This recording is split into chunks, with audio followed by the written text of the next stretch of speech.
सिमनिया पहलाग, मेरी प्यारी सी audience, and hello the astrologer, the numerologist and the healer Ira H Matpal. Namaste, Akanksha. It's pleasure to be here with you today. बहुत time से जिस podcast का हम वेट कर रहे थे वो फाइनली अब हो रहा है। पता नहीं, या तो हमारी एनर्जीज नहीं मिल रही थी या कुछ तो हो रहा था। Something was there.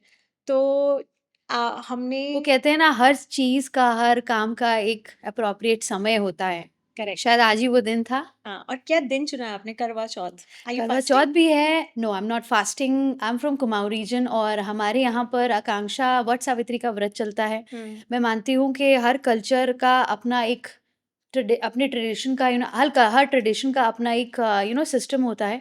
हम करवा चौथ मनाते हैं being Kumaonis, which is very good. Cultural exchange भी होना चाहिए, बट हमें अपने कल्चर को नहीं भूलना चाहिए। हम्म। तो I am more comfortable with Vat Savitri व्रत। अच्छा, वैसे अभी ऐसा नहीं है। अगर मैं गढ़वालीज की बात करूं, या मतलब पहाड़ी गढ़वाली हो चाहे कुमाऊनी हो, जो हमारे उत्तराखंड में है बेसिकली, तो अभी क्या है कि हर चीज जो हमारे कल्चर का हिस्सा नहीं है हम लोग उसे कर रहे हैं। जैसे अगर कोई करवा चौथ करता है तो मुझे ऐसा लगता है कि ठीक है, अच्छा है, एक दिन चुन रहे हैं, खुश हो रहे हैं, तैयार हो रहे हैं, हाँ। व्रत भी रख रहे हैं, ठीक है, वो साइंटिफिक वो भी है उसका। जैसे मैं बात करूं, चूड़ा हम लोगों का कल्चर नहीं है, वो पंजाबी कल्चर का हिस्सा है, लेकिन हम उसका बिना मतलब समझे उसको पहन रहे हैं शादी में। फिर अगर मैं बात करूं तो वो होती है ना फूलों की चादर, जो जब लड़की आती है हाँ। जयमाला के लिए, उस समय वो भी हमारा कल्चर नहीं है, और उसका भी एक रीजन है पंजाब में, हाँ। है ना? उसको भी बिना जाने कर रहे हैं। हर अब तो पहाड़ में, इतने सुदूर इलाकों में भी लोग वो चादर यूज कर रहे हैं, मतलब वो चुन्नी का वो अलग हो जाता है थोड़ा, कर रहे हैं। और बहुत सारी चीज़ें मैंने ऐसे देखी है कि हम धीरे-धीरे ना वो चीज़, जैसे सबसे मोस्ट इम्पोर्टेंटली गणपति विसर्जन हमारे यहाँ पाप माना जाता है। हम्म। वो लोग वो भी कर रहे हैं, इस साल हमें वो भी देखने के लिए मिला। तो मतलब ये गलत नहीं है एक तरीके से, या ठीक है, कर लो जो भी आपको अच्छा लगता है? Well, I don't think I have that appropriate right कि मैं इसमें कमेंट करूं, क्योंकि हर व्यक्ति का अपना एक अलग नज़रिया होता है। हम इंटरकास्ट मैरिजेस कर रहे हैं, कल्चरल एक्सचेंज हो रहा है, तो उस एस्पेक्ट से तो ये ठीक है। ये ठीक है, क्योंकि आप एक पंजाबी होकर आप पहाड़ी से शादी कर रहे हो और उसके कल्चर को अडॉप्ट कर रहे हो, व्हिच इज़ एक्चुअली गुड। लेकिन और ऑन द अदर हैंड, अगर दूसरे पर्सपेक्ट से बात करी जाए, तो मैं बस इतना कहना चाहती हूँ कि हमें कल्चरल एक्सचेंज करना चाहिए। दूसरे ट्रेडिशन में कुछ अच्छा लग रहा है, उसे अडॉप्ट कर लेना चाहिए, हुँ। पर अपने कल्चर को नहीं भूलना चाहिए। करेक्ट। वो हमारी रूट्स हैं और मतलब करवा वही चौथ रखो बट वट सावित्री वट भूलो मत। सावित्री भी रखो। हुँ। बट अभी when I interact with people, मैं देखती हूँ कि करवा चौथ के बारे में सबको पता है, पर लोगों को बीइंग कुमाऊनी यही नहीं पता कि वट सावित्री क्या होता है, ये व्रत क्यों रखा जाता है, उसको कैसे किया जाता है। मैं गढ़वाली हूँ, पर मैंने वट सावित्री सुना है, अहोई भी सुना है, और मुझे ऐसा मतलब ये जो सु बेसिकली आकांक्षा कुमाऊं रीजन में नैनीताल, अल्मोड़ा ये वाली तरफ ज़्यादा ये मनाया जाता है। हुँ। और ये बिल्कुल सेम ही होता है ना शायद, इसके करवा चौथ की तरह? करवा चौथ जैसा ही होता है। हुँ। इसमें हम आपने सत्यवान और सावित्री की कथा पढ़ी होगी, बस ये उस पे बेस्ड है। हाँ। कैसे सावित्री यमराज से लड़के अपने हस्बैंड के प्राण लेकर आई थी, तो हुँ। वैसे ही उसी उद्देश्य से, उसी भावना से एक स्त्री व्रत रखती है कि मैं भी अपनी पति की लंबी आयु के लिए हर मुसीबत से लड़ जाऊँगी और उसको सेफगार्ड करूँगी। ब्यूटीफुल। तो करवा चौथ पे ही थोड़ी बात कर लेते हैं। करवा चौथ पे ना मैंने ऐसे देखा है कि काफ़ी जो एक्ट्रेसेस हैं, आई थिंक एक तो करीना कपूर का कोई बयान था, और एक नसरुद्दीन शाह की वाइफ है, उनका कोई बयान था। तो वो मॉडर्निटी से उस वो कर रही थी कि मैं क्यों भूखी रहूँ एंड ऑल ऑफ दैट। मुझे एग्जैक्टली याद नहीं है क्या वर्बेटम था, बट ऐसा कुछ था। लेकिन अगर हमारे यहाँ देखो तो मतलब निर्जला फास्ट रख रहे हैं इस तरीके से, और चाहे तुम पूरे साल साल भर लड़ते रहो, बिल्कुल नहीं बनती हस्बैंड वाइफ की, पर उस दिन इतना व्रत रख रहे हैं। तो मतलब मुझे ऐसा लगता है कि ये थोड़ा सा हिपोक्रेसी वाली साइड पे नहीं चला जाता है? या कहते हैं कि जैसे वैलेंटाइंस डे है, तो कहते हैं व्हेन यू लव समवन तो every day is a Valentine's day, आपके पास हर एक दिन है। अगेन आप एक अलग जनरेशन को बिलोंग करते हैं, हाँ। मुझसे तो काफ़ी डिफरेंट जनरेशन हो गई आपकी। पर अगर मैं अपने तजुर्बे के हिसाब से बोलूँ, अपने एक्सपीरियंस, अपनी जनरेशन के हिसाब से बात करूँ, तो मुझे लगता है व्रत रखने चाहिए। हमारी हर कल्चर का, हमारे ट्रेडिशन का, हमारे रस्मों का पीछे ना एक बहुत प्यारा लॉजिक होता है, उसके पीछे एक बहुत बड़ी पावर होती है, हमें उसको फ़ॉलो करना चाहिए। अभी मॉडर्नाइज़ेशन के चलते हम ऐसा बोलते हैं कि हमें व्रत क्यों रखें, आदमी क्यों नहीं व्रत रखते? पर हर स्त्री को ये समझना चाहिए कि वो एक पावर है, शी इज़ अ पावर, वो 10 आदमियों के बराबर है। और अगर एक स्त्री व्रत रखती है अपने हस्बैंड के लिए, तो वो कितना पावरफुल होगा। वो इस उद्देश्य से मतलब नहीं रखना चाहिए, इस भावना से नहीं शुरू करना चाहिए कि कोई स्ट्रेस फॉर्म हो रहा है या ओह माय गॉड मुझे व्रत रखना पड़ रहा है।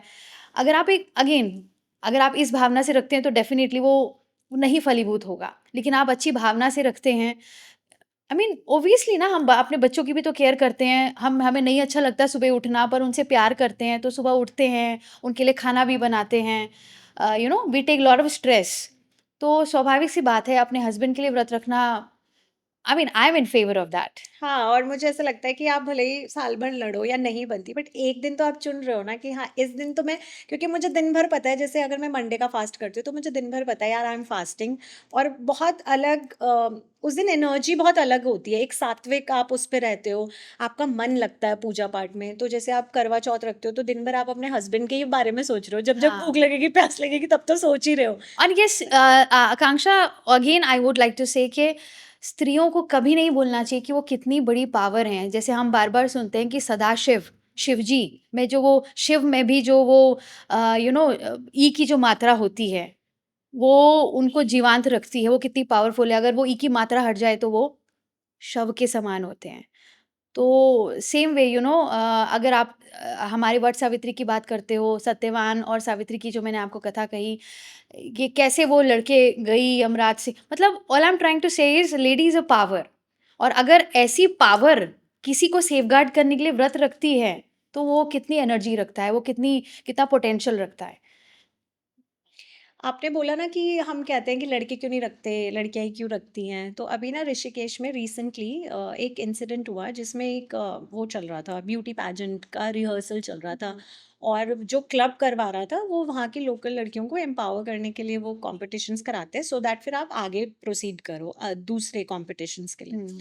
तो वहाँ पे ना कुछ लोग चले गए, हिंदू राष्ट्रीय शक्ति संगठन के कुछ लोग थे। वो चले गए और बोला कि ऐसे कपड़े तुम यहाँ नहीं पहन सकती हो, ठीक है ना? और यहाँ पे नहीं चलने देंगे हम, ये देवभूमि है, और ये सब करना है अपने घर पे जाके करो, तुमसे बच्चियाँ सीख रही हैं। तो पहले तो मैं ये बोलती हूँ कि बचपन से ना हमें ये नहीं बोला जाता था कि अच्छे बच्चों के साथ रहो, फर्स्ट आने वाले बच्चों के साथ बैठो, है ना? इस तरीके से। और मुझे ऐसा लगता है कि लोग बोलते हैं ना कि अ, तुम मतलब दूसरे बच्चे तुमसे सीखेंगे। तो मुझे ना सीरियसली ऐसा लगता है कि कोई किसी से नहीं सीखता। जैसे मैं हूँ, मैं बहुत छोटे कपड़े नहीं पहनती हूँ, मेरी फ्रेंड्स पहनती हैं, और ऐसे भी फंक्शंस हैं जहाँ पे मैंने फुल कपड़े पहने हुए हैं, लेकिन मेरी फ्रेंड्स आई छोटे कपड़े पहन के, तो मेरे पेरेंट्स को उनसे कोई प्रॉब्लम नहीं हुई। ना ही तो मैं उनसे छोटे कपड़े पहनना सीख रही हूँ, ना ही वो मेरे से फुल कपड़े या ना छोटे कपड़े पहनना सीख रही हैं। एक चीज़ ये है। दूसरी चीज़, मेरे को ऐसा लगता है कि जो बर्निंग इश्यूज़ हैं, जिनसे आपको लड़ना है एक्चुअली, इतना करप्शन जो हो रहा है, गंगा में इतना पोल्यूशन हो रहा है, अगर आप ऋषिकेश में रहते हो, आप देवभूमि की बात कर रहे हो, अगर इतनी आपदाएँ आ रही हैं, उनको छोड़ के और आप इन चीज़ों के पीछे पड़े हो कि छोटे कपड़े एंड ऑल ऑफ दैट। बिल्कुल सही मुद्दा उठाया आपने, बिल्कुल सही मुद्दा उठाया। हाँ। अगर आप बात करते हो छोटे कपड़े पहनने से आप माहौल ख़राब कर रहे हो, मैं समझती हूँ लोग साड़ी पहन के भी जाते हैं, लोग कुर्ते पहन के भी जाती हैं लड़कियाँ, फिर भी उनका रेप होता है। उनको इल ट्रीट किया जाता है, उनको अब्यूज़ किया जाता है। इट्स नॉट ऑलवेज़ कि आप छोटे कपड़े पहन के जा रहे हो तो ही आपको इल ट्रीट किया जाएगा। It is all about mindset. और यहाँ पर तो मैं सीधा-सीधा बोलूँगी कि सबसे बड़ा जो बीज होता है ना वो पेरेंटिंग होता है। अगर हुँ। बचपन से ही हम अपने लड़कों को, लड़कियों को वो एक-दूसरे के सम्मान करना, रिस्पेक्ट करना, एक-दूसरे की फ्रीडम की रिस्पेक्ट करना सिखाते हैं, तो वहाँ से वो बीज फलित होता है, अंकुरित होता है दैट्स और ट्रू। फिर वो जो संस्कार होते हैं ना वो आगे चल के फल देते हैं। एग्जैक्टली जैसे मेरे घर पे ना कभी ऐसा माहौल रहा नहीं। I belong to a very conservative family, और मतलब स्लीवलेस वगैरह पहन लो हुँ। उतना चलता है, लेकिन हमने कभी पहना नहीं। तो आज मुझे कंफर्टेबल भी फील नहीं होता, अब मैं उसी में ढल चुकी हूँ कि ठीक है, मतलब मेरे को अच्छा लगता है फुल पहनना या उतना शॉर्ट नहीं पहनना। अच्छा लगता है मुझे, और ऐसा नहीं है कि आप फुल पहन रहे हो या शॉर्ट नहीं पहन रहे हो तो आप मॉडर्न नहीं लग सकते हो। मुझे लगता है सबकी चॉइस है। ऑब्वियसली आकांक्षा, देखो ये हमारा कल्चर है, हमारा हिंदू कल्चर है। हम्म। अभी इट्स सो ब्यूटीफुल जब आप मथुरा की तरफ जाते हो या ऐसे किसी धार्मिक स्थल जाते हो, when you see foreigners wearing those beautiful saris, putting those bindis and jhumkas, joodas, तो आपको कितना अच्छा लगता है कि यार ये देखो हमारा कल्चर। दैट्स हम ट्रू। डेफ़िनिटली वो अपने कल्चर को भूलते जा रहे हैं, जो हमारा हिंदू कल्चर है। आप आसाम जाओ, आप पंजाब जाओ, जो कलरफुल जो वाइब्स हैं, जो हमारे ट्रेडिशनल ड्रेसेस हैं, जयपुर में देखो आप, उनका जो ट्रेडिशनल अटायर है, डेफ़िनिटली वो बहुत डिफरेंट है और हमें उसकी इज़्ज़त करनी चाहिए, उसे आगे लेकर जाना चाहिए। हम उसको इनकलकेट करेंगे अपनी डेली रूटीन में, अपनी लाइफ़ में, तभी हमारे आने वाली जनरेशंस भी तो उसे पहनेंगी। Hmm, if we avoid wearing saris and those traditional dresses, तो कैसे एक्सपेक्ट करें कि हमारे आने वाली बहुएँ और बेटियाँ भी उसको फ़ॉलो करेंगी? तो हुँ, डेफ़िनिटली हमें उसको पहनना चाहिए, लेकिन जो एक बात है कि अगर आप छोटे कपड़े पहन रहे हो, आप माहौल ख़राब कर रहे हो, ये भी गलत सोच है। हुँ। मैंने इस पे एक वीडियो बनाई थी ना, तो मैं कुछ कमेंट्स आपके साथ शेयर करना चाहती हूँ कि लड़कियों का तो एक भी कमेंट नहीं था उसमें, ठीक है ना? सारे आदमियों का था और मतलब आई वाज़ शॉक्ड टू सी, वैसे मुझे कोई फ़र्क नहीं पड़ता बैकलैश से, क्योंकि मुझे तो एंगेजमेंट ही मिल रही है, चाहे वो नेगेटिव ही हो। और मुझे पता है कि वो लोग इतने फ्रस्ट्रेटेड हैं कि उनको खुद लाइफ़ में कुछ नहीं हो रहा, उन्होंने खोली वीडियो देखी, वहाँ पे कमेंट किया और ज एक इंसान ने तो 4-4 कमेंट किए हुए, इतना खाली टाइम है और बड़े-बड़े को। हुँ। तो एक कहता है, हाँ, मैं तो ये चाहता हूँ कि तुम कुछ भी ना पहनो, सब नंगी घूमो। ठीक है, एक। दूसरा कहता है कि हम मतलब मैंने उस वीडियो में ये बोला था कि खुद भी तो तुम पैंट शर्ट, वो भी तो एक मॉडर्न वेस्टर्न अटायर है, वो भी तो पहन के गए हो आप धोती कुर्ता पहन के जाते हैं और फिर दूसरे को बोलते हैं कि छोटे कपड़े मत पहनो, तो हम भी मानते हैं कि भाई ये खुद भी तो मतलब कहते हैं ना, प्रैक्टिस व्हाट यू प्रीच। तो मैंने ऐसे लिखा, तो कहते हैं क्योंकि आदमी को काम करना पड़ता है तो इसलिए वो पैंट शर्ट पहनता है और मॉडलिंग क्या पूरे कपड़ों में नहीं हो सकती। मैंने ये भी बोला कि इन अनपढ़ जाहिल गँवारों को ये भी नहीं पता कि जो ये ब्यूटी पेजेंट्स होते हैं, ये आगे जाके एक लीडरशिप प्लेटफ़ॉर्म होते हैं, जहाँ पे हर एक लड़की किसी कॉज़ के लिए लड़ रही होती है ना? एग्ज़ैक्टली। और जब हम मिस अर्थ की बात करते हैं, तो वो क्लाइमेट चेंज या सस्टेनेबिलिटी पे कैम्पेन्स चलाते हैं, बहुत कुछ होता है, ये इन लोगों को नहीं पता है, ठीक है? तो कहते हैं क्लाइमेट चेंज तुम्हारी वज़ह से, मतलब इतना सिक माइंडसेट है यहाँ पे आदमियों का, कि मैं तो ये सोचती हूँ कि उनके घर की औरतों का क्या होता होगा? इसमें तो क्या ही कमेंट करें आकांक्षा, बिकॉज़ सोलली ये संस्कारों पे बेस्ड है। हुँ, मतलब ये क्लियरली दर्शाता है कि उनको संस्कार क्या मिले हैं। उन्होंने अपने घर में क्या देखा है, औरतों की क्या इज़्ज़त देखी है कि वो बाहरी औरतों की इज़्ज़त नहीं कर पा रहे हैं। इस तरीके से ये बात सोशल प्लेटफ़ॉर्म में लिख रहे हैं। This is so weird. हाँ, और दूसरी चीज़ कि ये जो हिंदू राष्ट्रीय शक्ति संगठन है, ये इसका जो मैंने खोला पेज पूरा, तो उसमें लिखा कि हम तो भ्रष्टाचार को बिल्कुल जड़ से ख़त्म कर देंगे। ये इनके मोटिव्स हैं, ठीक है? ये तो कहीं नहीं लिखा हम लड़कियों को छोटे कपड़े नहीं पहनने देंगे। और मुझे ये नहीं समझ आता कि इतनी छोटी-छोटी बातों पे हमारा धर्म खतरे पे कैसे आ जाता है? लाइक सीरियसली कैसे धर्म खतरे पे आ जाता है, जो इतना ब्यूटीफुल है, जिसमें इतनी लिबर्टी मिली हुई है। तो मतलब मेरे को बड़ा अफ़सोस होता है ऐसे ना लोगों को देख के, जो इस तरीके की मानसिकता रखते हैं।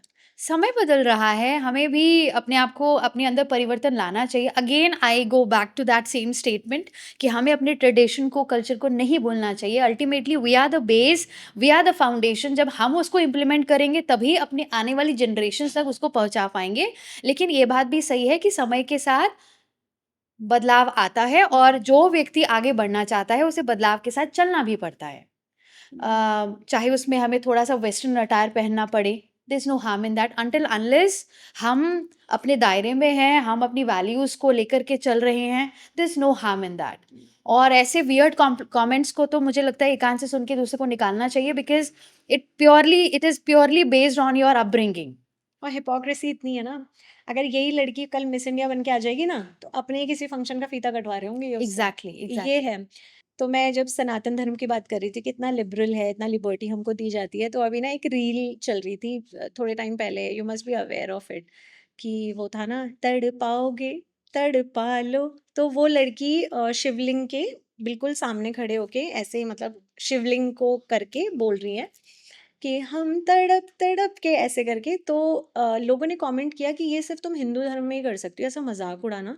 क्रिश्चियनिटी या इस्लाम की अगर हम बात करें, तो वहाँ पे अपने देवी देवताओं का, खैर उनके तो जो भी है, वहाँ पे ऐसे आप नहीं मतलब मजाक बना सकते हो। और सनातन धर्म आपको इसलिए देता है, इसलिए इन लोगों के ऐसे हाल है। तो इसको आप कैसे देखते हो? देखिए आकांक्षा, मैं समझती हूँ कि जब हम किसी धार्मिक स्थल पे जाते हैं ना, तो वो एक बहुत ही प्यारी सेक्रेड जगह होती है जहाँ हम अपनी नकारात्मकताओं को दूर करते हैं, उस परमात्मा के साथ एकाकार होते हैं, स्पिरिचुअली एलिवेट होते हैं, अपने हुँ। चक्रा हीलिंग, अपने इंटरनल हीलिंग करते हैं। वहाँ पर रील बनाना इस तरीके से मैं बहुत ज़्यादा उचित नहीं समझती हूँ। और कहीं न कहीं न्यूमरोलॉजिकली, एस्ट्रोलॉजिकली हम ये फ़ोन को, गैजेट्स को, इन चीज़ों को राहु का कारक मानते हैं, तो राहु लेकर के वहाँ पे जाना, reel banana, I mean not at all favourable. Rahu और जैसे लोग टॉयलेट्स में घंटों-घंटों बिताते हैं फ़ोन को लेके। तभी तो एक बहुत बड़ी बात बोली जाती है, अगर टॉयलेट में आप बार-बार जाके घंटों बिताते हैं और राहु लेकर, आई मीन फ़ोन लेकर बैठे रहते हैं, तो ऐसे लोगों का राहु बहुत जल्दी खराब होता है। Hmm. Rahu is a beautiful planet, unpredictable है, बहुत खूबसूरत प्लैनेट है, व्यक्ति को बहुत सारी अपॉर्च्युनिटीज़ एकदम से आसमान में पहुँचाता है। क्रिएटिविटी का, इनोवेशन का कारक होता है, लेकिन जब हम राहु को खराब करते हैं ना, तो फिर बहुत ज़्यादा नेगेटिव इम्पैक्ट्स भी लेकर आता है। अनएक्सपेक्टेड चीज़ें, नेगेटिव नेगेटिव एस्पेक्ट में अनएक्सपेक्टेड चीज़ें बहुत जल्दी आपके जीवन में घटित हो जाती हैं। हुँ। तो राहु को कभी खराब नहीं करना चाहिए, और ये छोटी-छोटी हमारी जो हैबिट्स होती हैं ना, बाथरूम में घंटों बैठना, फ़ोन लेके बैठना, बिस्तर में बैठ के खाना, ये बहुत बुरी चीज़ें हैं। आपने देखा होगा हमारे पुराने कल्चर में, गाँव में लोग कैसे किचन में बैठ के खाते थे पालती मारकर। हर चीज़ की अपनी एक वैल्यू है, जो कहीं न कहीं हम भूलते जा रहे हैं। तो वो एक ऐसी रेमेडी होती है ना, एस्ट्रोलॉजिकली अगर मैं उस एस्पेक्ट से आपको बताऊँ तो, जो हमारे राहु को बैलेंस करती है। हुँ। तो कई बार मैं लोगों को अपने क्लाइंट्स को ऐसे सजेशंस भी देती हूँ जिनको अपना राहु बैलेंस करना होता है, कि प्लीज़ एटलीस्ट एक समय की रोटी किचन में बैठ के खाओ। हुँ। बट फ़ोन का एक्चुअली अभी ऐसा हो गया जैसे ड्रग एडिक्ट्स होते हैं ना, कि फ़ोन चाहिए यहाँ राहु इज़ पर। Also about addiction. हाँ, तो फ़ोन का ऐसे हो गया, एक तो फ़ोन होना चाहिए आपके पास, स्मार्टफ़ोन होना चाहिए और उसमें इंटरनेट होना चाहिए, वरना वो यूज़लेस है फ़ोन तो। लेकिन जब हम राहु और केतु की बात करते हैं, तो हम नेगेटिव कॉनोटेशन में क्यों ले जाते हो उसको? आकांक्षा, अभी मैं जब कभी स्क्रॉल भी करती हूँ इंस्टाग्राम या फ़ेसबुक, मुझे दिखता है राहु खराब है, शनि खराब है, केतु खराब है, ऐसा कुछ नहीं है। Every planet has its own importance. Hmm. Her number की, हर प्लैनेट की अपनी इम्पोर्टेंस है। उसका हमारी लाइफ में एक रोल प्ले है, राइट? बट इट जस्ट, जैसे खाना खाना हमारे लिए बहुत ज़रूरी है, लेकिन जब एक्सेसिव आप खा लेते हो तो डाइजेशन इश्यूज़ हो जाते हुँ, हैं। हुँ। जस्ट लाइक दैट, ये ग्रह जब खराब होते हैं तो नेगेटिव इम्पैक्ट्स दिखाते हैं, और राहु और शनि जब खराब होते हैं तो कुछ ज़्यादा ही डबल इंटेंसिटी के साथ नेगेटिव इम्पैक्ट्स दिखाते हैं। पर ऐसा नहीं है कि हमें इनसे डरना चाहिए हुँ। या ये कोई बहुत खराब प्लैनेट है। 2024 के जब हमने प्रेडिक्शंस मतलब करवाए थे और देखे भी थे, अपने चैनल पे करवाए थे 2025 के लिए। तो उसमें हर जगह यही था कि जो भी साल है ये 2025 उसको मास गवर्न करेगा या रूल करेगा और बहुत ही मतलब हलचल मचा देगा और आपको बहुत ध्यान से रहना है, बहुत डिस्ट्रक्शंस होंगे, ये होंगे, वो होंगे और बहुत अपना अपना बहुत ज़्यादा ध्यान रखना है। तो फिर हमने देखा कि शुरू से जनवरी से ही पहले एक कुंभ में जब मौनी अमावस्या के दिन स्टैम्पीड हुआ तो सब इतने सारे लोग मर गए। उसके बाद पहलगाम इसी साल हुआ, अहमदाबाद प्लेन क्रैश इसी साल हुआ। फिर अगर हम बात करें फ्लड्स की, उत्तराखंड के धराली में और बहुत सारी जगह आपदाई मतलब ऐसे हो गया था रात भर की, ऐसे लगता था कल हे भगवान कल कुछ ना हो जाए, है ना? ऐसे करके और भी जगह फ्लड्स आए, पंजाब है, जेएंडके है, हिमाचल है। तो इतने सारे ये सब चीज़ें और अभी भी 2 महीने बचे हुए हैं, तो ऐसे लगता है कि अभी भी पता नहीं क्या ही हो जाएगा अंत होते-होते इस साल का। फिर मैं एस्ट्रो अरुण पंडित का एक पॉडकास्ट देख रही थी, तो उसमें वो कह रहे थे कि जो 2025 था वो सेनापति का साल था। 2026 is coming and a ruthless king is coming and the world will बाउ बिफोर हिम। मतलब इस अब तो पता नहीं क्या ही हो जाएगा, अभी सिर्फ सेनापति का साल था, अब राजा आ रहा है और रूथलेस राजा आ रहा है। तो उन्होंने इतना गंदा डरा दिया हुआ है ना इस टाइम पे। तो मैं आपसे पूछ रही हूँ कि आप प्लीज़ ये बोल दो कि इस साल ऐसा कुछ नहीं होगा और 2025 से बहुत बेटर साल होगा 26। नहीं, मैं ऐसा नहीं बोलूँगी आकांक्षा, बिकॉज़ आने वाला समय इज़ ऑल्सो डिस्ट्रक्टिव। पर यह है कि पूरा डिस्ट्रक्टिव नहीं है। सूर्य हमारे ईयर को रूल करने वाला है, sun will be ruling raja, and राजा जहाँ बहुत ईगोइस्ट होता है, कमांडिंग होता है, वहीं गिवर भी होता है। स्पिरिचुअली आप देखोगे ना 2025-26 की अगर मैं बात करूं तो बृहस्पति जो है वो फ्रीक्वेंट बहुत ज़्यादा उनके बहुत ज़्यादा राशि परिवर्तन हो रहे हैं, जिससे बहुत सारे ऐसे ट्रांजिशंस हो रहे हैं जिससे आप देखोगे कि लोगों का स्पिरिचुअल इंक्लिनेशन भी बढ़ता हुआ नज़र आता है। धार्मिक कार्य के प्रति धार्मिकता, मतलब घर छोड़ के मेडिटेशन, स्पिरिचुअली अपने आप को इंक्लाइन करना, ऐसी भी संभावनाएं दिखती हैं।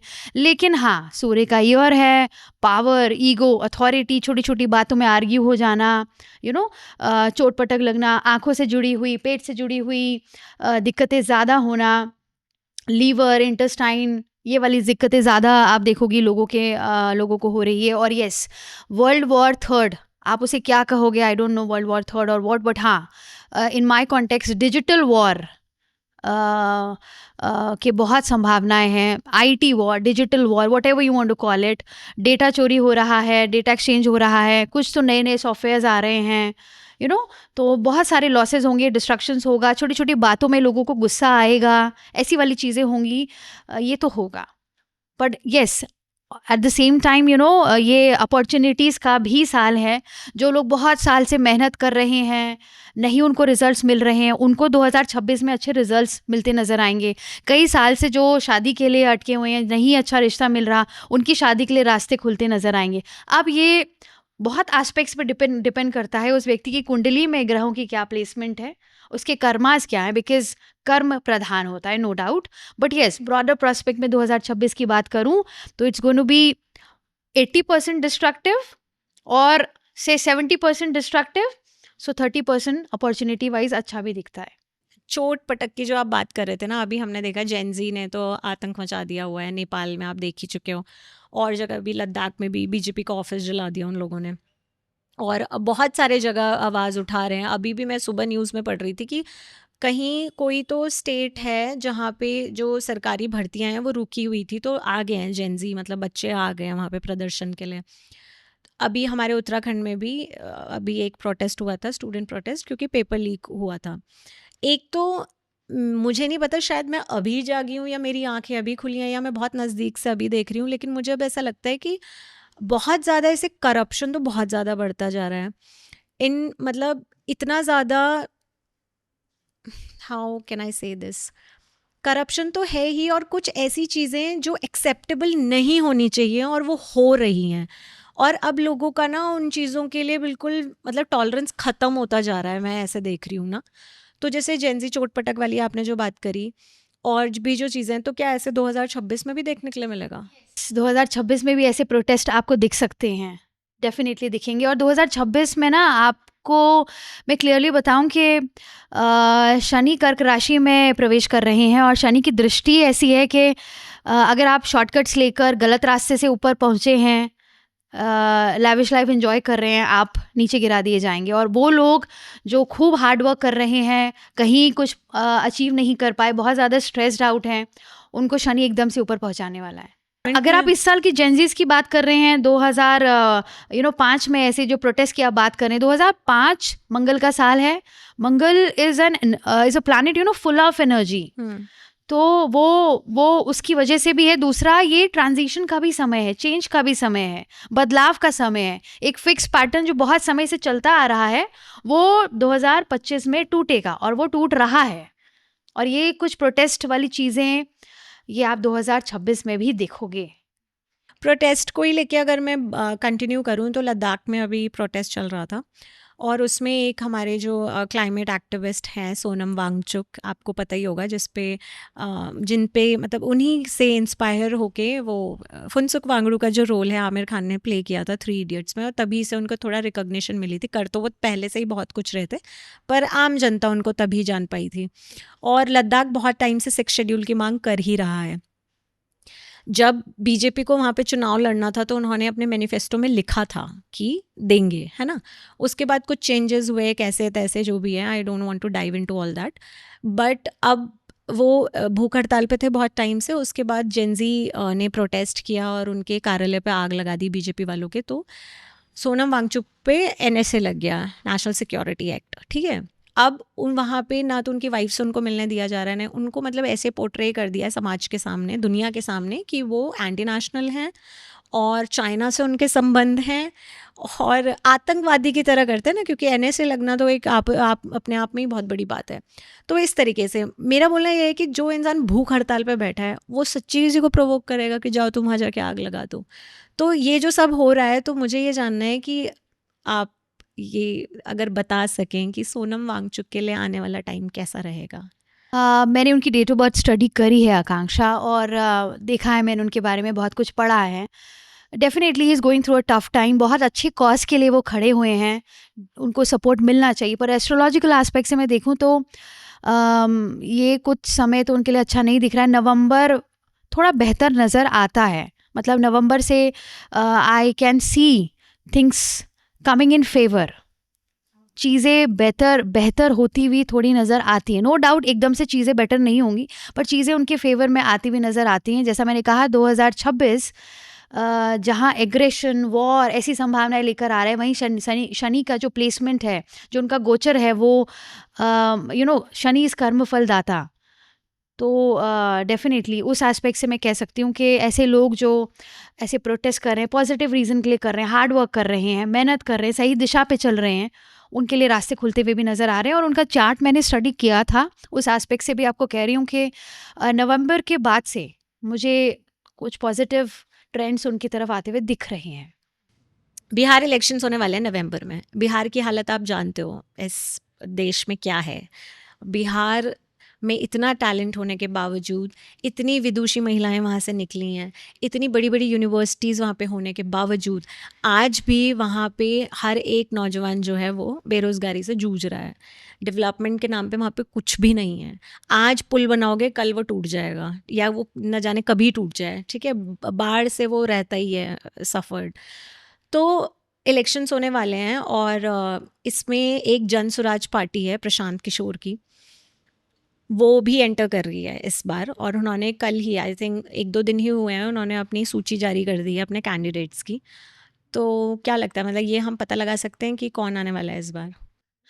आकांक्षा, मेरी गणना के अनुसार नितेश जी वापस आते हुए मुझे दिख रहे हैं। बहुत सारे प्रभावी पोटेंशियल नेता इस बार खड़े हुए हैं। चिराग जी की मैं बात करूं, प्रशांत जी की मैं बात करूं, तो डेफिनेटली उनका लॉन्ग रन में, फ्यूचर प्रोस्पेक्ट में उनका बहुत अच्छा पोटेंशियल मुझे नज़र आता है। पर अभी अगर 2000 अभी के जो इलेक्शंस की मैं बात करूं, तो नितेश जी का पलड़ा थोड़ा भारी दिखता है। कमल का फूल अगेन खिलता हुआ मुझे बिहार में दिख रहा है। लेकिन एट द सेम टाइम ऐसी संभावनाएं भी दिखती हैं कि बीच में कुछ हो, लेकिन ऐसा भी दिखता है कि कुछ समय बाद ऐसी संभावनाएं भी दिखती हैं कि कोई नया चेहरा भी पॉलिटिक्स में बिहार में आता हुआ मुझे नज़र आता है। All right. अभी करंटली प्रेमानंद जी महाराज, सबके प्यारे गुरुजी, इस समय बहुत बीमार चल रहे हैं। और जब भी, मतलब उनको थोड़ा भी उनकी झलक देखने के लिए मिल रही है तो उनका पूरा चेहरा सूजा हुआ है और बहुत, मतलब मैं तो बहुत ही ज़्यादा इमोशनल हो जाती हूँ। हालांकि बहुत ज़्यादा कनेक्टेड नहीं हूँ मैं उनसे, क्योंकि हमारे खुद के भी गुरुजी हैं, तो बहुत ज़्यादा कनेक्टेड नहीं हूँ। और मुझे ऐसा लगता है कि सिर्फ एक डिजिटल प्लेटफॉर्म पे देख के मैं खुद को उतना ज़्यादा कनेक्टेड फील कर नहीं पाती हूँ। मानती हूँ उनको, अच्छे लगते हैं मुझे, वो बहुत प्योर हार्टेड लगते हैं, लेकिन जब उनको ऐसे देखती हूँ ना तो बड़ा ऐसे लगता है कि मैं अब देखती भी नहीं हूँ। जैसे ही मेरी फीड पे आता है ना, मैं उसको स्क्रॉल कर देती हूँ, बिकॉज मैं नहीं देख पाती हूँ ये सारी चीज़ें। तो उनकी हेल्थ को लेके आपको बताइए, वो किडनी एलिमेंट तो उनको है ही काफ़ी टाइम से। तो उनके लिए कैसा रहेगा आगे आने वाला टाइम? आकांक्षा, आपने तो मुझसे बहुत गहरा सवाल पूछ लिया। मैं गुरुजी के बारे में अब क्या ही बोलूं, वो खुद ही बहुत कुछ जानते हैं, बहुत ही स्पिरिचुअली एलिवेटेड इंसान हैं, व्यक्ति हैं। इतनी 2 किडनियां खराब होने के बाद भी जो हमारे लिए अनइमेजिनेबल है, वो देखिए अपनी अपने कर्मा से, अपने स्पिरिचुअल पावर से वो सस्टेन कर रहे हैं। नो डाउट साइंस का भी इन्वॉल्वमेंट है, मेडिकल फैसिलिटीज़ भी हैं, बट हमारे कर्मास का तो बहुत इंपॉर्टेंट रोल होता है हमारी लाइफ में। लेकिन अगर मैं अपनी गणना के अनुसार बोलूं तो आने वाला समय कुछ बहुत फेवर में तो मुझे नहीं दिख रहा है।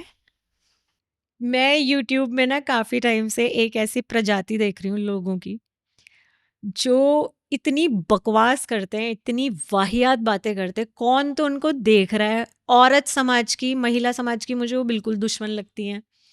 सबसे पहले वो एक है, कोई बहुत बड़ी बिंदी लगाती है, मुझे उसका नाम भी नहीं पता, पर फीड में आती रहती है।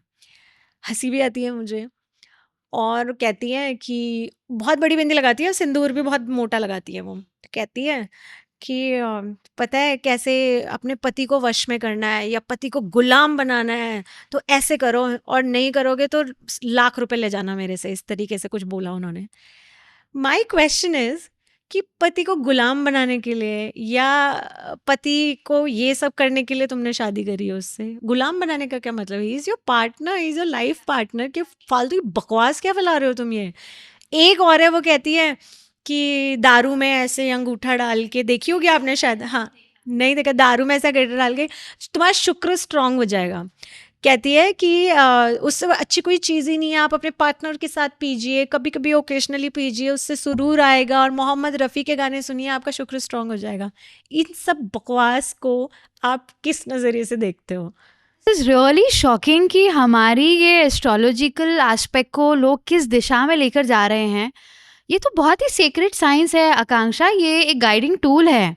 अंधेरे में जैसे एक लैम्प जलता है ना, लोगों को रास्ता दिखाता है, ये तो वही काम करता है। लोगों को भ्रम में डालना, लोगों को भ्रमित करना इसका उद्देश्य नहीं है। और ये जो लोग ये सब कर रहे हैं वो बहुत गलत कर रहे हैं, बहुत गलत कर रहे हैं। क्योंकि हमारी वैदिक शास्त्र में बहुत सिंपल प्यारी सी रेमेडीज़ हैं, कुछ सिंपल रूटीन है जो आपने अपने बड़े बुजुर्गों को भी करते देखा होगा। कहीं ना कहीं बदलते दौर में हम वो चीज़ें भूलते जा रहे हैं। अगर वही चीज़ हम अपनी डेली रूटीन में इन्वॉल्व कर लें तो मुझे नहीं लगता कि दारू में उंगली डालना है या 24 लिखना है या ऐसे ऐसे कुछ रब करना है, anything is gonna work like that. मतलब ये सब चीज़ें फेक हैं। और स्पिरिचुअलिटी के बहुत सारे तरीके हो सकते हैं, ये क्या है? मतलब दारू को आप प्रमोट कर सुबह रहे हो तुम? उठिए, ब्रह्म मुहूर्त में उठिए, सूरज में जल चढ़ाइए। आपके घर में जो पहली रोटी बनती है वो किसी प्राणी को, जैसे गाय को या कुत्ते को फीड करें। दान पुण्य करते रहें। कोई भी अच्छा त्योहार आता है, कुछ भी आता है, किसी ज़रूरतमंद को आप खाना खिलाएं, एक समय का खाना खिलाएं, राइट। और इसके अलावा आप जब मंथली सैलरी आप लेते हैं उसका एक पोर्शन आप निकाल लें, अपने पेरेंट्स के लिए कुछ खरीद के ले आएँ, अपने हस्बैंड को कुछ अच्छा गिफ्ट कर दें, बच्चों को कुछ गिफ्ट कर दें, किसी ज़रूरतमंद को दे दें। रेगुलरली कोई कोई ऐसा व्यक्ति है जो मेडिकल एड नहीं अवेल कर सकता, उसको मेडिकल फैसिलिटीज़ आप प्रोवाइड कर दें। आपकी हाउस हेल्प आती है, उसको दवाइयाँ ख़रीद के दे दें। कोई आपके घर में मेड का बच्चा है, वो नहीं पढ़ाई अफोर्ड कर सकता, उसको उसकी फ़ीस का पैसा दे दो, है ना। अपने पिता का सम्मान करें, अपने भाई बहनों का सम्मान करें, अपने पार्टनर का सम्मान करें, बच्चों को प्यार दें। ये तो बेसिक चीज़ें हैं। और यही सब पिता सूर्य का कारक होता है, पत्नी शुक्र का कारक होती है, माँ चंद्र का कारक होती है, भाई बहन ये सब हमारे शनि का कारक होते हैं। तो ये सब चीज़ें तो हैं, सब चीज़ हमारे साथ चल रहा है, सब रिश्ते हमारे साथ हैं। और हम उपाय तो कर रहे हैं लेकिन लड़ झगड़ रहे हैं, अब्यूज़ कर रहे हैं। We are not respecting our partners, we are not taking care of our parents. कहाँ से क्या फल मिलेगा आपको? वशीकरण सिखा रहे हैं भाई। वशीकरण क्यों करना है तुम्हें? अपने पार्टनर का वशीकरण में तो ये क्यों लाना है तुम्हें उसे वश में? ये क्या सिक मेंटालिटी के लोग हैं और लोग उनको फॉलो कर रहे हैं। इतने बड़े बड़े लोग अपने पॉडकास्ट में बुला रहे हैं कि मतलब यू वोंट बिलीव। एक ये भारतीय कॉमेडियन जो भारती सिंह है, मैं बहुत पसंद करती हूँ उसको, तो उन्होंने भी बुलाया था इस बड़ी बिंदी वाली को। उन्होंने बोला कि आपने ना कभी कान्हा को या लड्डू गोपाल को वो किया है, महसूस किया? कह रही महसूस तो मेरे घर में दिखते हैं मुझे चलते हुए, अटखेलियाँ करते हुए और ये करते। एक तो ये जो लड्डू गोपाल वाला जो चीज़ है, मुझे नहीं पता, मैं किसी के खिलाफ नहीं हूँ, पर मुझे ऐसा लगता है कि बहुत ज़्यादा लोगों ने देखा देखी और रील कल्चर में इस चीज़ को इतना डाल दिया है कि उस लड्डू गोपाल को, एक वो आपने देखी होगी जिसमें उनको स्कूल ही भेज दिया, उनकी मार्कशीट बन रही है भाई, उनको खिला रहे हैं, उनको सुला रहे हैं, उनको फ्रिज, देखो लड्डू गोपाल ने रात को फ्रिज से मक्खन खा लिया। मतलब इतना छोटा बना दिया तुमने हमारे भगवान को। आकांक्षा, सॉरी टू इंटरप्ट यू, ये बहुत बड़ी आस्था का विषय है। और यस, जहाँ आस्था होती है तो भगवान खुद चल के आते हैं। वो कहते हैं ना, पत्थर में भी भगवान दिख जाते हैं। तो यस, ऐसे लोग हैं जो बहुत ज़्यादा गहराई के साथ श्री कृष्ण के साथ एसोसिएट करते हैं खुद को, वो फ़ील करते हैं उस एनर्जी को, वो महसूस करते हैं कि उनके पास ही हैं श्री श्री कृष्णा, लड्डू गोपाल में वो उनकी छवि देखते हैं। लेकिन जो आप कह रही हैं कि इसको बिल्कुल ही एक मॉडर्नाइज़्ड फॉर्म, मार्केटिंग एस्पेक्ट दे दिया गया है, वो गलत है। जैसे हमारे गुरुजी हैं, तो कोई उनको भाई के रूप में देखता है, कोई हाँ। पिता के रूप में देखता है, जैसे मैं पिता के रूप में देखती हूँ उनको, कोई किसी तरीके से देखता है, कोई किसी उसमें मैं गलत नहीं बोल रही हूँ किसी को, ऐसे भी मैं गलत नहीं बोल रही हूँ, लेकिन ये बहुत ज़्यादा कर दिया कि भगवान को पाना इतना आसान क्या हो गया है क्या? मुझे ये लगता है ये इनका खुद का इल्यूजनल वर्ल्ड है, इल्यूजन में है ये लोग कि हमको दिख रहा है या हमको, मुझे लगता है इतना आसान नहीं है भगवान दिख जाना। इतने अच्छे कर्म मुझे नहीं लगता इस समय किसी के हैं, सीरियसली। मतलब ये बहुत ज़्यादा मैटर ऑफ कंसर्न है इस टाइम पे जो लोगों के साथ हो गया है। छोटे छोटे बच्चे, आप मुझे उस बच्चे का नाम नहीं पता, पर थोड़ा हेल्दी सा है वो बच्चा, जो ऐसे बोलता है मुझे फ़र्क नहीं पड़ता, वो भी कथाएं दे रहा है, ये कर रहा है, सुना रहा है, और लोग उसको बिल्कुल स्कूल जाने की उम्र में तुमको तुम्हारे पेरेंट्स ने बिजनेस के नाम पे यहाँ पे बिठा दिया है, तो बहुत गलत है ये चीज़, बहुत ही ज़्यादा। और मुझे लगता है कि इसके खिलाफ सीरियसली कोई एक्शन होना चाहिए इस समय, नहीं तो हर बच्चा फिर गद्दी पे ही बैठ जाएगा और बस यही सब करेगा, बयानबाजी और भाषणबाजी। पढ़ना लिखना इन लोगों ने है नहीं, और जहाँ फिर कहते हैं कि हम चाइना से क्यों पिछड़ रहे हैं। देखो, हमारा कल्चर ना बहुत वास्ट है, बहुत गहरा है, हमारे पास वो चीज़ें हैं जो बाकी देशों के पास है ही नहीं। हम ऐसे बैठ कर ना दूसरे व्यक्ति के बारे में प्रिडिक्शंस कर सकते हैं, बिना कुंडली देखे, अपनी इंट्यूशन से, उसको देखने मात्र से, उसके ऑरा से उसके बारे में प्रिडिक्ट कर सकते हैं। कितना कितना उजागर है, कितना कलरफुल, कितना ब्राइट, फुल ऑफ नॉलेज है हमारा कल्चर। कहाँ हम इसको लेकर जा रहे हैं, ये मेरे लिए भी एक बहुत ज़्यादा चिंता का विषय है। और बड़ा दुख लगता है मुझे, मतलब रील के लिए हर कोई कपड़े पहना रहा है, लड्डू गोपाल को ये कर करिए आप, वो अच्छी बात है, उनके कपड़े चेंज करना है, वो भी एक श्रद्धा भाव है।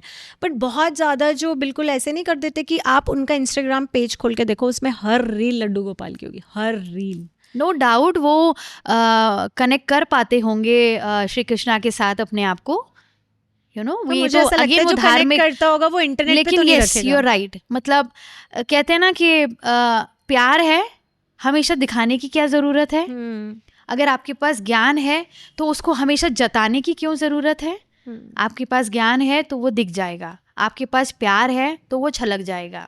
वैसे ही आपके पास भक्ति है तो you don't have to show the whole world about it. और कितने साधु संत हैं जो कंदराओं में जाके तपस्या करते हैं, ध्यान करते हैं, उनमें भी मुझे नहीं लगता कि सबको वो चीज़ मिली होगी या प्राप्त हुई एक होगी जो वो वो कहते हैं चाहते ना हैं। Akanksha, I don't know I have the right to say this और नॉट, बट जब ऐसी सब चीज़ें आप मुझे बता रहे हो तो एक वो हम बचपन में पढ़ते थे ना कि आधा भरा घड़ा हम्म हमेशा आवाज़ करता है, अधजल गगरी और छलकत जो जाए। पूरा भरा घड़ा होता है ना वो कभी करेक्ट आवाज़ नहीं करेक्ट, करता। बिल्कुल बिल्कुल बिल्कुल।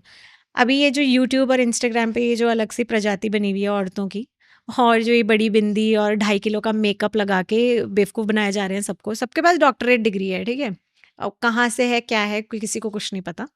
बातें ऐसी करती हैं कि ज्योतिष जो होते हैं ना, जो मैंने देखे हैं बहुत टॉप लेवल के, बहुत गंभीर स्वभाव उनका होता है, और नॉलेज दिखता है, और ज़्यादा वो बोलते ही नहीं हैं। अगर आपके बारे में ऐसा कुछ है कि जो उनको लग रहा है कि ये सही नहीं है, वो उसको बोलेंगे भी नहीं, तो उनको सिर्फ एक संकेत दे देंगे कि ऐसा ऐसा अगर इससे बचा जा सकता है तो ये कर लो। तो ये जो औरत की मैं बात बता रही हूँ, बड़ी बिंदी वाली, कहती है कि किसी औरत का ये पता करना है कि ये टॉप क्लास गृहिणी है, तो उसके घर चले जाओ रात को 10 बजे, और वो अगर उसी समय दूध को फाड़ के पनीर बना देती है और मटर पनीर तुमको खिला देती है, और तो वो टॉप की गृहिणी है। पहली बात तो ये है कि कोई 10 बजे क्यों जाएगा किसी के घर पनीर खाने, और कौन है जिसके घर आप 10 बजे जा रहे हो और वो पनीर बना रहा है बिल्कुल चाव से, क्योंकि पनीर में टाइम तो लगता है ना। एक तो इस तरीके की बात है। दूसरी कहती है नहीं नहीं, जो जन्म पत्री होती है ना वो अभी नहीं बनती, तुम्हारी पैदा होने पे वो गर्भ में ही बन जाती है। और कहते हैं कि जब एक औरत कंसीव करती है तो उसको एक्चुअल डेट पता भी नहीं होती है, जब उसके पीरियड्स मिस होते हैं तब उसको पता चलता है कि उसने एग्जैक्टली कब कंसीव किया है, एग्जैक्टली तो तब भी नहीं पता चलता। तो जब आप इन सब चीज़ों को देखते हो, और इतना मतलब 2.5 किलो का मेकअप लगा रखा है, किराए के कपड़े जो भी स्पॉन्सर करते होंगे ये सब है ना, और अब हमने ना ऐसे बना दिया है कि जैसे मैं एक्सपेक्ट कर रही थी कि आप मेरे पॉडकास्ट में हो, तो मैं एक्सपेक्ट कर रही थी शायद आपकी भी बड़ी बिंदी हो, आप भी उस तरीके से तैयार होके आओ। तो आप ऐसे लोगों को कैसे देखते हो, मतलब क्या सोचते हो आप इनके बारे में? हंसी नहीं आती कभी कभी कि यार मैं भी सेम फ्रेटर्निटी से बिलोंग करती हूँ, मेरे बारे में भी कोई ऐसी सोचता होगा कि यार ये भी ना वही है बेवकूफ़ बनाने वाली? मैं आपको क्या कमेंट करूँ Akanksha, because I don't think I have a right to comment on that, because हर व्यक्ति नॉलेजेबल है। डेफ़िनेटली मैं उनकी नॉलेज पे तो कमेंट नहीं करना चाहूँगी। बट हाँ, समहाउ ये जो ऑकल्ट साइंस होती है ना, ये एक परमात्मा की ब्लेसिंग है। ये गाइडिंग टूल का काम करती है। लोगों को भ्रम में डालना नहीं, उनको गाइड करने के लिए हमें ये दी जाती है। वो सभी लोग जो प्रेडिक्शंस कर पाते हैं, जिनके पास ये ब्लेसिंग है, उन्हें अपने आप को खुशकिस्मत समझना चाहिए और सबकी हेल्प करनी चाहिए। ये कोई ये कोई वो सोर्स नहीं जिससे आप पैसा कमा सके। जहाँ मेरे गुरु भी हमेशा कहा करते थे, बेटा जहाँ आपके अंदर इस एक पर्टिकुलर फील्ड से, इस साइंस से, इस ज्ञान से पैसा कमाने का लस्ट आ गया, आपका ज्ञान खत्म हो जाएगा। Akanksha, I came across so many people जो इतनी आस और विश्वास के साथ मुझ तक पहुंचते हैं, इतनी आस और विश्वास के साथ मुझ तक पहुंचते हैं। कुछ तो ऐसे होते हैं, I came across a lady 2-3 months back and she was in so much pain. That lady had tears in her eyes and she was like, ma'am मैं आपके ना पैर धो के पी लूँगी, प्लीज़ मुझे इस प्रॉब्लम से बाहर निकालिए। इतना विश्वास के साथ जब लोग आते हैं, तो उस समय व्हेन आई गिव प्रेडिक्शंस, तो मैं खुद डर जाती हूँ और खुद भगवान से प्रार्थना करती हूँ कि प्लीज़ भगवान, जो इस समय मेरे मुंह पे माता सरस्वती का वास रखिए और ये मेरी बात इनको लग जाए और प्लीज़ ये रेमेडी जल्दी जल्दी इनके लिए वर्कआउट हो जाए। ये बहुत ही प्यारी और गहरी साइंस है आकांक्षा। यहाँ पर इसके माध्यम से जो लोग भ्रम पैदा करने की कोशिश कर रहे हैं, ये मुझे ठीक नहीं लगता। अब मेकअप लगाना ना लगाना ये हर व्यक्ति की अपनी हाँ, चॉइस आई है। मीन अगर आपके किसी को पास अच्छा लगता है तो आपके लगाए, पास बट उतनी नॉलेज है तो वो खपता है। सी पर मुझे एक लगता है कि सिर्फ मेकअप लगाना, बड़ी बड़ी बिंदी लगाने से आपका ज्ञान बाहर रिफ्लेक्ट नहीं होता। आप क्रिस्टल्स वगैरह भी देखते हो? हाँ। अच्छा, तो ये मैंने जो पहना है, ये आप बता सकते हो कि ये सही है या नहीं है? मतलब ये रियल है, ऑथेंटिक है या नहीं है? Can you please show this to me? हाँ, मैं उतार के ही दे देती हूँ।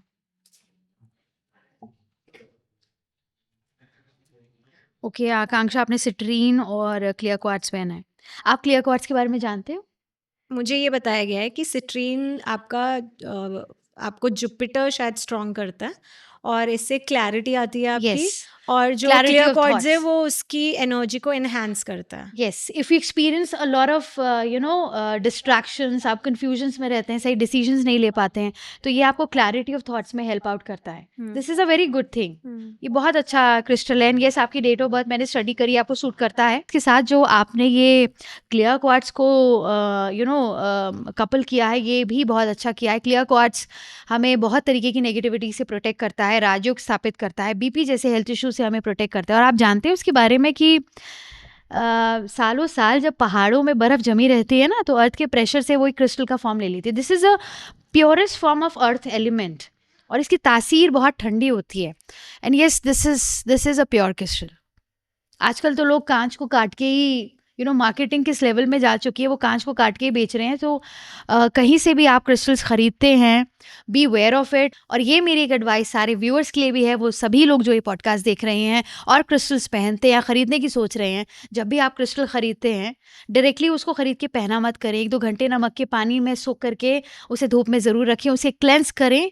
उसके बाद साफ पानी से धोकर जिस इष्ट, जिस परमात्मा को आप मानते हैं, उनकी स्तुति करते हुए, स्मरण करते हुए, जिस भावना के साथ आप उसे पहन रहे हैं, जिस इंटेंशन के साथ पहन रहे हैं, उसको रिमेंबर करते हुए फिर उसे धारण करें।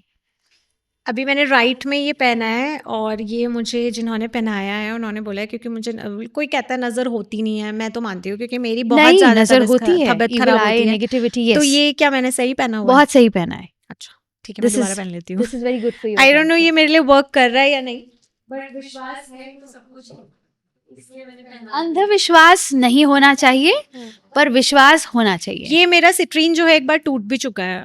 पूल में आई वाज देयर, तो किसी ने खींच दिया था ऐसे, एक बच्ची ने, वो मेरे को, मतलब वो डूब रही होगी शायद, तो उसने ऐसे पकड़ा तो वो टूट गया था। तो जिन्होंने मुझे ये दिया था तो उन्होंने बोला था कि अच्छा हुआ वो टूट गया, कि बहुत ऐसे जगह पे उसको पहन के नहीं जाना चाहिए। खैर, अभी जैसे 2026 आने वाला है और अक्टूबर में हम हैं ही, अभी नवंबर और दिसंबर है सिर्फ। तो 2026 के लिए हर एक राशि के लिए अगर आप थोड़ा-थोड़ा बता सको कि करियर के लिए, हेल्थ के लिए, फाइनेंसेस के लिए और रिलेशनशिप्स के लिए कैसा रहने वाला है? आकांक्षा 2026 में बृहस्पति कई बार कई राशियों में गोचर करने वाले हैं, जो कई एस्पेक्ट्स में बहुत अच्छी in terms of career, in terms of relationship, in terms of finance अच्छे रिजल्ट सबके लिए लाते हुए दिख रहा है, कई राशियों के लिए लाते हुए दिख रहा है। वहीं शनि जो है वो कर्क राशि में प्रवेश कर रहे हैं और उनकी दृष्टि ऐसी है कि जैसा मैंने आपको पहले भी बोला कि जो मेहनत से अच्छे इंटेंशंस के साथ आगे बढ़ रहा है उसको वो एकदम से ऊंचाइयों तक पहुंचाएंगे, अच्छे रिजल्ट्स देंगे। जो फ्रॉड, ब्राइब, शॉर्टकट्स लेके आगे बढ़ रहा है उसको नेगेटिव इम्पैक्ट्स भी फेस करने पड़ेंगे। राहु केतु का इम्पैक्ट ऐसा रहेगा कि जहाँ केतु जहाँ राहु आपको इल्यूजन्स, डिज़ायर्स आपके अंदर पैदा करेगा, इल्यूजन लाता हुआ दिख रहा है, वहीं केतु आपको स्पिरिचुअली भी खींचता हुआ नज़र आ रहा है। इसीलिए मैंने आपको बोला कि 2026 में काफ़ी ज़्यादा स्पिरिचुअल इंक्लिनेशन भी आप देखेंगे लोगों की तरफ। तो शुरू करते हैं हमारी पहली राशि से। अगर मैं मेष राशि की बात करूं तो मिड ऑफ द ईयर में इनके लिए बहुत अच्छी अपॉर्चुनिटीज़ आती हुई मुझे दिख रही हैं। थोड़े हेल्थ इश्यूज़ जैसे कि आपके जॉइंट पेन्स ज़्यादा इनकी तरफ आते हुए मुझे दिख रहे हैं। बहुत ज़्यादा फाइनेंशियल गेन्स भी होंगे, लेकिन साथ के साथ अनएक्सपेक्टेड एक्सपेंसेस भी इनकी तरफ आते हुए दिख रहे हैं। सोच समझ के अपने फाइनेंशियल डिसीजंस लें, अच्छा रहेगा। इनके लिए रेमेडी है कि ट्यूसडे के दिन अगर गुड़ का दान करें, आप हनुमान मंदिर विजिट करते हैं, वहाँ हनुमान जी को उनके श्री चरणों में गुड़ चढ़ा के आएँ, आपके लिए बहुत अच्छा रहेगा। अगर मैं सेकेंड राशि की बात करूँ, वृषभ राशि की बात करूँ, ये साल आपके लिए मुझे बहुत ही बेहतरीन नज़र आता है। नेम, फेम, रिकॉग्निशन आपकी तरफ आता हुआ मुझे दिखता है। थोड़ा स्टमक रिलेटेड इश्यूज रहेंगे, ध्यान से खाइएगा, अपने स्टमक का ध्यान रखिएगा। तुलसी में जल चढ़ाएं, रोज़ तुलसी में जल चढ़ाएं, if not possible every day, at least Wednesday के दिन तो तुलसी में जल चढ़ाएं। पॉसिबल है तो 5 या 7 पत्ते तुलसी के खाया भी करें। अगर मैं मिथुन राशि की बात करूं तो ये मॉडरेट रिजल्ट देता हुआ मुझे दिख रहा है। मेरी आपके लिए स्ट्रॉन्ग एडवाइस है कि इस साल यानी कि कमिंग ईयर 2016 में लोन्स वगैरह लेने से थोड़ा बचें और इमोशनल कॉन्फ्लिक्ट्स से भी बचें। रिलेशनशिप और हेल्थ की बात करूं तो स्ट्रेस और मिसअंडरस्टैंडिंग थोड़ी आती हुई दिख रही है। अगर ये रोज़ ओम भूत बुधवाय नमः का जाप करें, इनके लिए बहुत अच्छा रहेगा। ये नहीं कर सकते तो वेडनेसडे के दिन किसी ज़रूरतमंद को हरी चीज़ का दान कर दे या गाय को कोई हरी चीज़ खिला दे, इनके लिए बहुत अच्छा रहेगा। कर्क राशि की बात करते हैं, इनके लिए ये साल सबसे अच्छा साल मुझे नज़र आता है। बहुत सारी अपॉर्चुनिटीज़ इनकी तरफ आती हुई दिख रही हैं मुझे। थोड़ा डाइजेशन इश्यूज़ भी आते हुए दिख रहे हैं। सोच समझ के खान पान को देखें और ऐसा ऐसा फूड जो आपको डाइजेस्टिव इश्यूज़ दे सकता है उसे थोड़ा अवॉइड करें। बहुत ज़्यादा फाइनेंशियल गेन्स भी आपकी तरफ आते हुए दिख रहे हैं, लेकिन ओवर स्पेंडिंग से बचें। कई बार हम जब बहुत ज़्यादा फाइनेंशियली एक्विंटेंट हो जाते हैं तो बिना सोचे समझे खर्चा करते हैं, ये आपको नहीं करना है। और खाने के बाद मून वॉक करना ना भूलें। लियो राशि की बात करें, इनके लिए भी बहुत अच्छा समय मुझे दिख रहा है। नेम फेम रिकॉग्निशन का साल दिख रहा है। थोड़ा हार्ट और आईज रिलेटेड इश्यूज आती हुई दिख रही हैं। थोड़ा संभल के अपनी हेल्थ का ध्यान रखें। अगर आप सैटरडेज के दिन कोई काली चीज़ का दान करते हैं, जैसे तिल का, उड़द की दाल का, आपके लिए बहुत अच्छा रहेगा। बात करते हैं कन्या राशि की। ये आपके लिए कुछ स्टेबल ईयर मुझे दिख रहा है। वर्क प्लेस पे थोड़ी कॉन्फ्लिक्ट्स होने की संभावना नज़र आती है। बहुत ज़्यादा नहीं, मॉडरेट गेन्स आपकी तरफ आते हुए दिख रहे हैं। कोल्ड कफ या थोड़ा डाइजेशन रिलेटेड इश्यूज आपकी तरफ भी आते हुए दिख रहे हैं। आपके लिए मेरी रेमेडी रहेगी कि ग्रीन वेजिटेबल्स का दान करें। तुला राशि की बात करूं तो करियर के लिए बहुत अच्छा समय है। अगर आप प्लान्ड वे में जाते हैं, मतलब अनप्लान्ड डिसीजंस ना लेकर प्लानिंग करके प्रॉपर फिर आगे अपने करियर में आगे बढ़ते हैं, आपके लिए बहुत अच्छा समय नज़र आता है। मिसअंडरस्टैंडिंग से बचें और फ्राइडे के दिन अगर आप माता लक्ष्मी को सफ़ेद फूल चढ़ाते हैं, कोई भी सफ़ेद फूल, आपके लिए बहुत अच्छा रहेगा। वृश्चिक राशि की बात करूं तो अगस्त के बाद मुझे आपकी तरफ बहुत अच्छी फाइनेंशियल गेन्स आते हुए नजर आते हैं। अनएक्सपेक्टेड एक्सपेंसेस भी दिख रहे हैं और थोड़ा स्ट्रेस और रिलेशनशिप इश्यूज भी दिख रहा है मुझे। कुछ अप्स एंड डाउन्स भी होते हुए नजर आते हैं। आपके लिए मेरी एडवाइस रहेगी कि सैटरडे के दिन हर Saturday, if not every Saturday, at least साल में 1 या 2 बार सैटरडे के दिन काली चीज़ का दान करें। वो उड़द की दाल हो सकती है, काला तिल हो सकता है, या किसी ज़रूरतमंद को काले कलर के कपड़े हो सकते हैं। धनु राशि की बात करते हैं, ट्रैवल अपॉर्चुनिटीज आपकी तरफ आती हुई मुझे दिख रही हैं, बहुत ज़्यादा ट्रैवलिंग इस साल आपकी होने वाली है। जॉइंट पेन्स दिख रहे हैं, प्रॉफिटेबिलिटी दिख रही है आपकी तरफ आती हुई। लव एस्पेक्ट से, रिलेशनशिप एस्पेक्ट से बहुत अच्छा साल आपके लिए मुझे दिख रहा है। बृहस्पतिवार के दिन अगर आप कोई पीली चीज़ किसी ज़रूरतमंद को दान करेंगे या गाय को कुछ पीला खिला देंगे, आपके लिए बहुत अच्छा रहेगा। मकर राशि की बात करें तो 2026 आपके लिए नेम, फेम, रिकॉग्निशन लाता हुआ दिख रहा है। कुछ स्टडी गेन्स आपकी तरफ आते हुए दिख रहे हैं। नीज और जॉइंट से रिलेटेड प्रॉब्लम्स हो सकती हैं। अगर आप बहुत ज़्यादा रिलेशनशिप इश्यूज एक्सपीरियंस कर रहे हैं, जून 2026 के बाद ठहराव आता हुआ अच्छी चीज़ें आपके रिलेशनशिप में होती हुई नजर आती हैं। सैटरडे के दिन कोशिश करें लोहे की कोई चीज़ दान करें। वो लोहे का कटोरा हो सकता है, लोहे से बना हुआ कोई भी चीज़ हो सकता है, किसी ज़रूरतमंद को दान करें। कुछ नहीं मिलता तो शनि मंदिर जाकर उसको डोनेट करके आएँ, आपके लिए अच्छा रहेगा। कुंभ राशि, खुश हो जाइए, आने वाला साल 2026 मुझे आपके लिए बहुत अच्छा नज़र आता है। मॉडरेट गेन्स हैं, थोड़ा रेस्पिरेटरी इश्यूज भी हैं, ध्यान रखिएगा। लव एस्पेक्ट से बहुत अच्छा मुझे ये साल आपके लिए दिख रहा है 2026। सैटरडे के दिन किसी ज़रूरतमंद को कोई सफ़ेद चीज़ का दान करेंगे तो बहुत अच्छा रहेगा। मीन राशि, करियर एस्पेक्ट में आपके लिए बोलूँ तो 2026 अगर क्रिएटिविटी के क्षेत्र से आप जुड़ा कोई कार्य करते हैं तो बहुत अच्छी सक्सेस मुझे आपके एंड पे आती हुई दिख रही है। लोन लेना थोड़ा अवॉइड करें। थोड़े डाइजेस्टिव इश्यूज भी आपकी तरफ आते हुए दिख रहे हैं मीन राशि वालों। इमोशनली आप बहुत ज़्यादा सेटिस्फाइड मुझे दिख रहे हैं। अगर आप मछलियों को फीड करेंगे 2026 में, आपके लिए बहुत अच्छा रहेगा। On that note, we wrap up this insightful conversation with Ira H. Matpal. And I'm still hoping कि 2026-2025 जैसा ना हो।